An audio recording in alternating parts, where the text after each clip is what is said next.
Olá, tudo bem? Eu sou o Márcio Miranda e esse é o 15 Minutos, podcast da Gazeta do Povo. Hoje nós vamos falar sobre o caso de cidades e estados que relaxaram as medidas de isolamento social e agora estão tendo que voltar atrás e determinar novos fechamentos.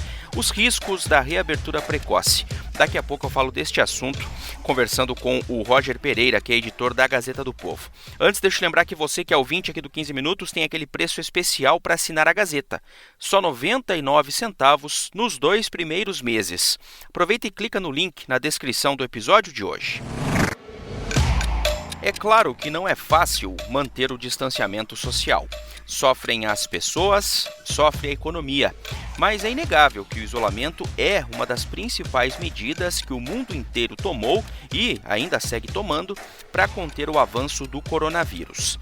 Acontece que aqui no Brasil, mesmo sem qualquer sinal de que a pandemia esteja controlada, algumas cidades e estados já partiram para a reabertura após o fechamento determinado em meados de março.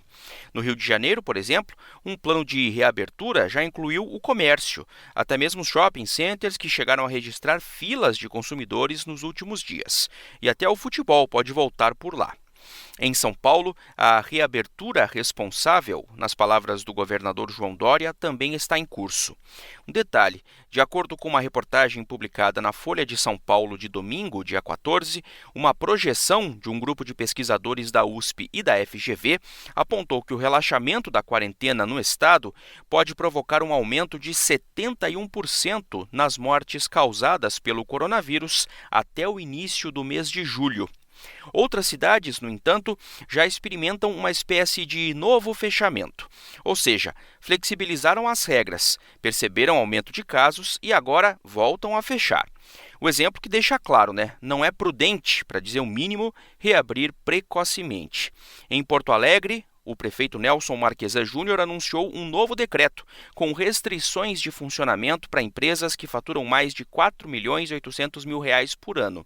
O motivo dessa medida, o aumento acelerado dos casos de Covid-19 na cidade, após um certo relaxamento em medidas de isolamento. Buscando essas referências, a gente percebe que Pequim teve que retroceder nas suas liberações, a gente percebe a China, em outras partes também, teve que retroceder em algumas regiões nas suas liberdades ou nas suas atividades econômicas. Outra cidade que se enquadra nessa categoria do novo fechamento é Curitiba. A capital do Paraná chegou a anunciar um sistema de bandeiras com cores que identificam o grau de risco do coronavírus. Estava no amarelo, com regras mais flexíveis. Agora passou para o laranja, com mais restrições. Mas episódios recentes de licenciosidade com o vírus, de gente que facilitou, promovendo aglomerações. Esse caso simbólico de Curitiba e como ele pode servir de exemplo para outras cidades é o tema deste episódio do podcast 15 Minutos. E para falar sobre o assunto, eu chamei o Roger Pereira, que é editor da Gazeta do Povo. Bom, eu queria começar, Roger, contando um pouco a situação de Curitiba, O que aconteceu exatamente na capital do Paraná? Ou seja, por que houve a reabertura e por que agora há o novo fechamento, hein? Olá, Márcio, tudo bem? Então, Curitiba e o Paraná fecharam o comércio, e adotaram as medidas de isolamento social por decreto do governador e do prefeito no meio de março, No dia 16 de março é o primeiro decreto. No dia 16 de março, Márcio, para você ter uma ideia, tinha 7 casos confirmados em Curitiba, 12 casos confirmados no Paraná, todos importados, de pacientes que tinham viajado ou para fora do Brasil ou já para São Paulo e para o Rio de Janeiro, que já enfrentava a pandemia naquela época. Não tinha nenhuma morte, não tinha contaminação comunitária registrada no estado e nem na cidade ainda, Então foi um fechamento precoce, que segurou bem aqui a curva no estado, O Paraná chegou a ser um dos estados com menor número de casos, quando se esperava que no sul do Brasil, por causa do clima frio, fossem os lugares mais graves. E dos estados que chegaram a 200 mortes já pela Covid, o Paraná foi o último a alcançar esse status.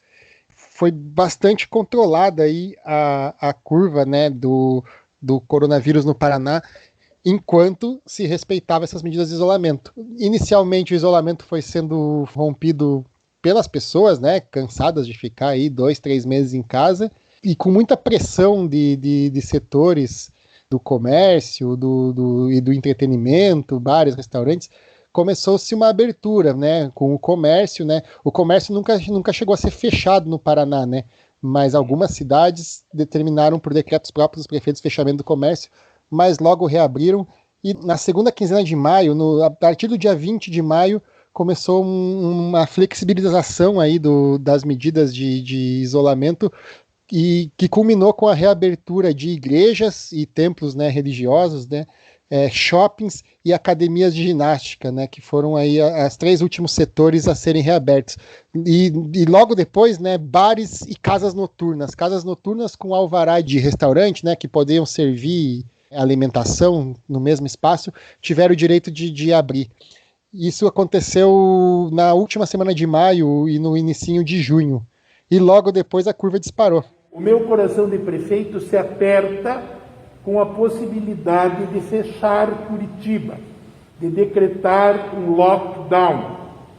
Nós, por 90 dias, fomos uma cidade inteligente, onde todas as pessoas obedeceram os postulados da Secretaria Municipal de Saúde. Se o Paraná demorou para chegar nas 200 mortes, em questão de... Depois da morte 200, em 10 dias já superou a morte 300. E então, aí se decidiu aí no último sábado, né, a Secretaria Municipal de Curitiba, a Secretaria Municipal de Saúde de Curitiba determinou aí uma bandeira laranja, né, estávamos em bandeira amarela, que era um status de atenção, mudou para a bandeira laranja, que é um status de médio risco, determinando o fechamento de alguns estabelecimentos que já estavam reabertos, como as igrejas e os templos, as academias e os bares. É uma espécie de um semáforo para onde a sociedade curitibana vai, mas um semáforo sem sinal verde, porque sinal verde é só quando tiver vacina, é só quando houver medicação efetiva para esse vírus mortal e desconhecido.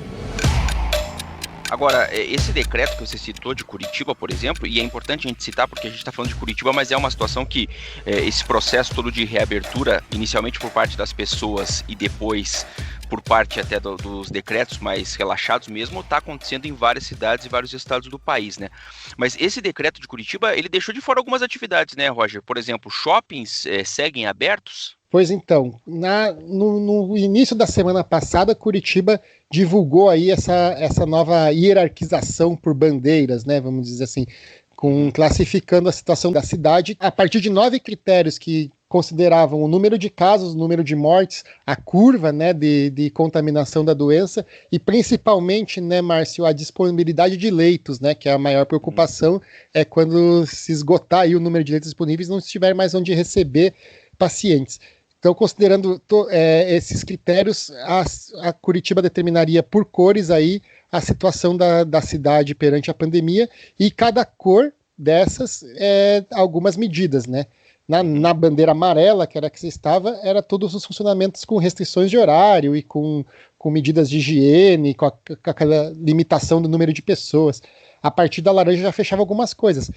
Entre as coisas que fecharam, né, a partir desta segunda-feira, bares e casas noturnas, né, restaurantes só funcionando de manhã, não devem funcionar no jantar, que está também dando uma reclamação, academias de ginásticas, templos religiosos. Shoppings constavam nessa lista que quando se chegasse no laranja fecharia. No entanto, o decreto deixou de fora shoppings, restringiu o funcionamento dos shoppings em horário, do meio-dia às 20 horas, e não permite mais a abertura de shoppings nos finais de semana. A única restrição para shoppings aí fechados é nos finais de semana, né? Mas acabou permitindo que shoppings funcionassem, o que não estava previsto quando se divulgou esse protocolo para a bandeira laranja, shoppings deveriam ficar fechados. Bom, e quais são os riscos principais dessa reabertura precoce, né, para cidades e estados, de acordo com o que dizem os especialistas, hein, Roger? Então, o pessoal, a gente ouviu muito especialista, muita gente da sociedade Paranaense de Infectologia e de Epidemiologia, e o principal risco é se jogar no lixo o que foi feito até então, né? Curitiba e o Paraná conseguiram segurar bem a curva, conseguiram ampliar o número de leitos oferecidos aí, enquanto não se tinha, né, colapso no sistema, então, né, podendo atender mais gente, e uma reabertura agora, né, com esse agravante que estamos chegando no inverno aqui no sul do país, né, e o inverno no sul do país é muito mais rigoroso. Historicamente já tem muitos casos de doenças respiratórias associadas ao inverno que já levam uma ocupação maior dos hospitais, soltando a população aí na rua, abrindo comércio, com o vírus ainda circulando, e circulando bem, né, com a taxa de contaminação crescendo. Durante o período de inverno, que a circulação viral até de outras doenças é maior, o risco de colapso no sistema é iminente. Curitiba saltou de 50% para 72% das ocupações dos leitos de UTI em uma semana. O pessoal está bastante preocupado, a Sociedade Brasileira de Infectologia e o Conselho Regional de Medicina divulgaram alertas no domingo sobre o perigo que essa semana representa aqui na pandemia na cidade. Um assunto importante aqui, Roger, acho que até é importante a gente citar porque recentemente ganhou espaço nas redes sociais. Algumas cidades e estados, principalmente alguns que vinham tendo esse melhor desempenho no combate à Covid, né, como a gente citou, claro, aqui Curitiba, mas outros também pelo Brasil, estariam registrando também um grande número de mortes por síndrome respiratória aguda grave, né, aquela sigla SRAG. Isso poderia, de acordo com algumas leituras, indicar que teria mais mortes causadas pela Covid, mas que não estariam sendo registradas como tal, né? O que você sabe efetivamente sobre isso, hein? Márcio, a gente aqui na Gazeta investigou bastante essa situação das síndromes respiratórias agudas graves, né? Porque no Paraná e em Curitiba esse número é realmente assustador, né? Chega a ser 8 vezes maior do que o número de casos registrados no ano passado. O que a gente conseguiu constatar tanto com as autoridades em saúde do estado do município, quanto também com os médicos especialistas, é que há uma maior sensibilidade do sistema de saúde para notificar SRAG, né, que fala. O que seria essa maior sensibilidade? Como critério inicial do Ministério da Saúde para se fazer testes em pacientes com suspeita de Covid era que o caso suspeito fosse grave, né, necessário internamento e categorizado como uma síndrome respiratória aguda grave. É esse tipo de paciente que seria testado. Então, qualquer caso que o médico desconfiasse que pudesse ser um sintoma de Covid, está sendo registrado como síndrome respiratória aguda grave. E que tipo de sintomas? Febre, falta de ar, dificuldade para respirar, tosse. Então, um paciente que às vezes sofre, sei lá, uma insuficiência respiratória causada por um infarto, né, chega na unidade de saúde com falta de ar, para descartar, pelo menos que ele esteja com Covid, tem que ser registrado como síndrome respiratória e tem que ser para poder ser feito o teste. Então, só nisso já se aumentou muito a notificação. Outra coisa que as autoridades de saúde fizeram esse ano foi retirar o critério febre para registrar a síndrome respiratória, né? Até o ano passado só era considerado uma síndrome respiratória aguda grave o paciente que, além da baixa oxigenação, que é o principal sintoma, registrasse também febre. Daí, como há casos de Covid graves e que não acontece a febre, esse ano foi retirado esse critério. Então, aumenta também a margem aí para se poder registrar. Paralelo a isso, Márcio, o que dá para dizer, todos esses casos que são notificados de síndrome respiratória aguda graves estão sendo testados para Covid. E a maioria está dando negativo. Diz que, segundo a Secretaria Municipal de Saúde, 16% das síndromes respiratórias estão sendo positivadas aí para Covid. Além de todos esses casos serem testados, quem porventura morre de uma síndrome respiratória aguda grave é testado novamente, né? Então, passa por 2 testes. Então, se há subnotificação da doença, não é por falta de teste, daí é pela qualidade do teste, que é um teste novo, né? E que ninguém sabe, ninguém tem uma comparação para saber se ele consegue diagnosticar 100% dos casos. Bom, para a gente fechar, Roger, já que grande parte da nossa conversa aqui foi sobre isolamento e abertura e novo fechamento, né?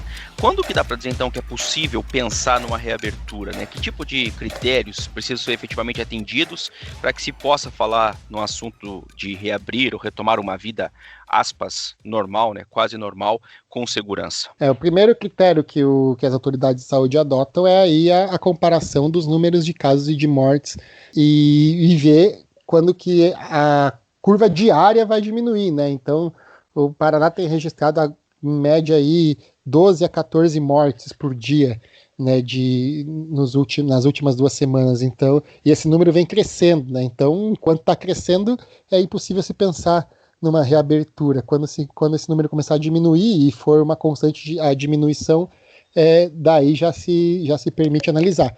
Mas o fator principal é a capacidade hospitalar, né, Márcio? Porque enquanto você tiver vaga para tratar as pessoas doentes, você vai conseguir salvar a maioria das pessoas, né? A letalidade desse vírus é de 6%, se as pessoas forem tratadas, né?